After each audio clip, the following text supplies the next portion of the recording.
here at Fort Scott National Historic Site in Fort Scott, Kansas, and I don't really know anything about this place. It was a Civil War fort, but there weren't ever any battles here, so like people didn't die during battles. What is our son doing? Our son keeps going into this is the guardhouse, and there's some cells in the back of it, and our child is liking hanging out in the cells.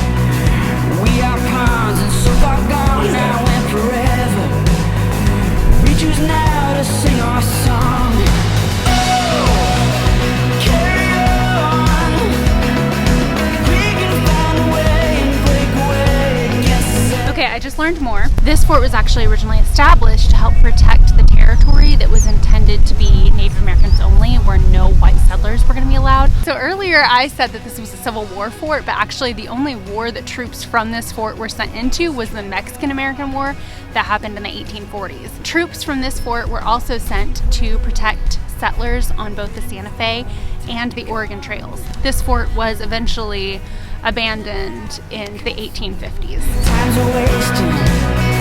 We will never be this young. We'll stop moving to the beat of our own drum. Carry on. We can find a way and break away against the setting sun. Carry on. Knitted hearts unite as one. We march along.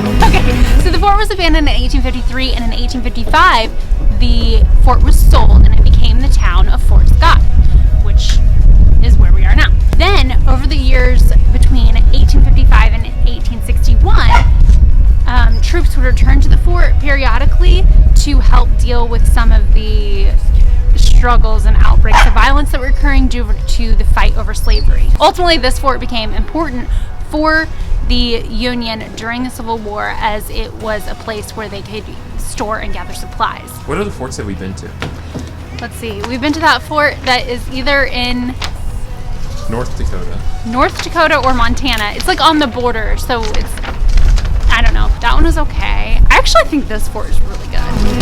We just carry on. Carry on.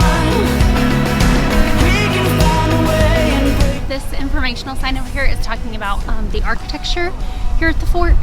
And like I was saying earlier, this was meant to be a permanent frontier post for the permanent Indian territory. And the architecture shows that this was meant to be a permanent fort. It looks more like the eastern forts, whereas a lot of frontier forts were hastily built and just kind of thrown together quickly because they were just like outposts. They weren't meant to be forever. Basically what the sign is showing is that this architecture shows that they really believed that that really was going to be a permanent Indian territory and not just completely lost and given up within a few years.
So this actually is supposed to be kind of a recreation of some of the tallgrass prairie trails.